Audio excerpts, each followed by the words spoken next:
यह कहानी एक छोटे से गांव दुर्गापुर की है, जहां हर रात अजीब घटनाएं होने लगी थीं। गांव के लोग कहते थे कि एक चहलावा नाम की भूतिया औरत गांव में घूमती है, जो सिर्फ पुरुषों को निशाना बनाती है। वह उन पुरुषों को अपने साथ ले जाती है जो रात को अकेले घूमते हैं, और फिर वे कभी वापस नहीं आते। कहानी की शुरुआत। दुर्गापुर गांव के लोग बेहद डर के साए में जी रहे थे।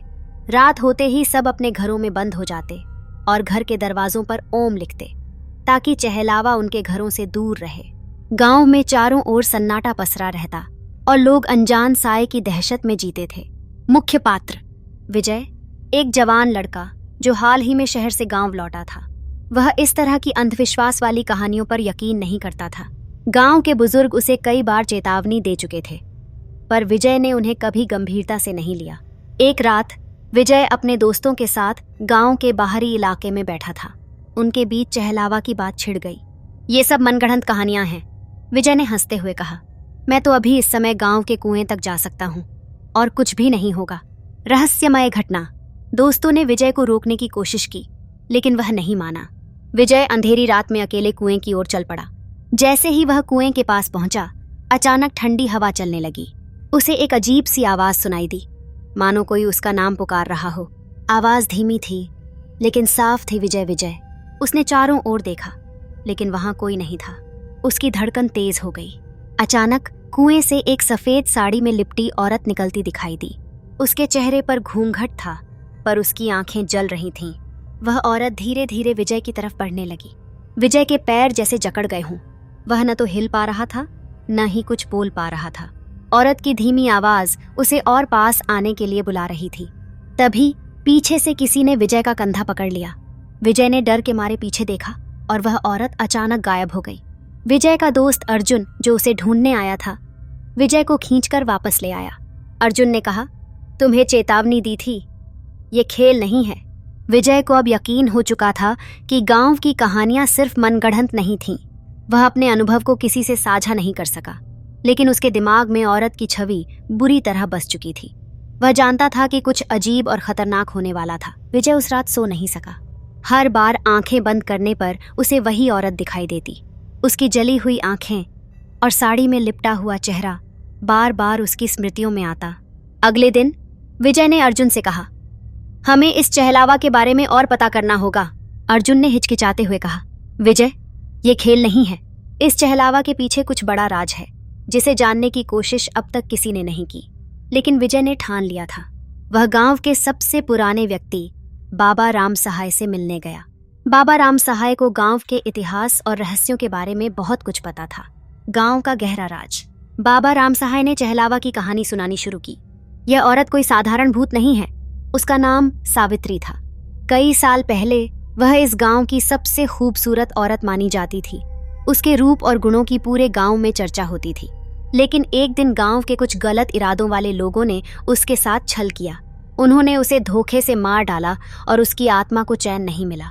तभी से उसकी आत्मा इस गांव में भटक रही है और हर रात वह बदला लेने के लिए किसी पुरुष को अपना शिकार बनाती है।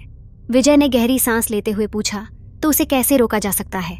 बाबा राम सहाय ने चुपचाप विजय की ओर देखा और कहा, उसकी आत्मा को शांति तभी मिल सकती है जब उसे न्याय मिलेगा। लेकिन सावित्री के बारे में और भी बहुत कुछ है, जो तुम्हें खुद जाकर जानना होगा। खौफनाक रात।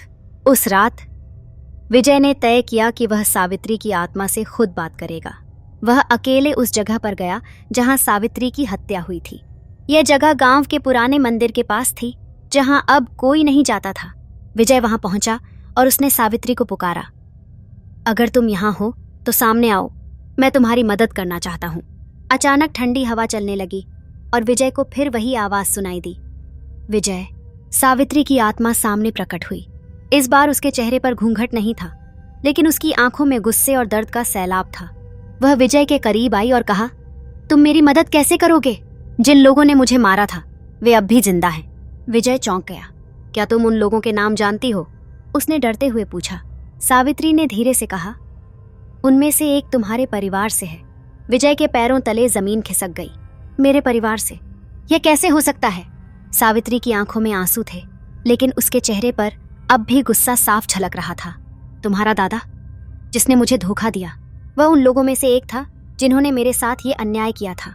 विजय की आंखों के सामने अंधेरा छा गया। वह अपने परिवार को लेकर कभी ऐसा सोच भी नहीं सकता था।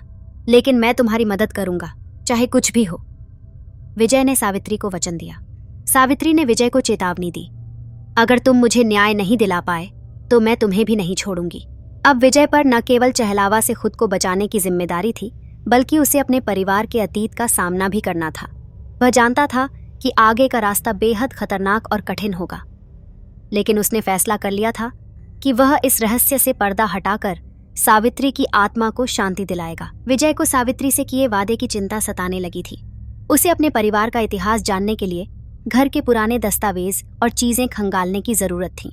विजय ने अपने दादाजी की पुरानी डायरी खोज निकाली, जो गांव के इतिहास और कई घटनाओं से भरी हुई थी। उस डायरी के पन्ने पलटते हुए उसे वह दिन मिल गया जब सावित्री की हत्या हुई थी। उसमें कुछ अजीब नाम और घटनाओं का जिक्र था। विजय को पता चला कि उसके दादा ठाकुर रणवीर सिंह गांव के कुछ अमीर लोगों के साथ मिलकर सावित्री की जमीन हड़पना चाहते थे। उन्होंने उसके साथ विश्वासघात किया और एक रात उसे मार डाला।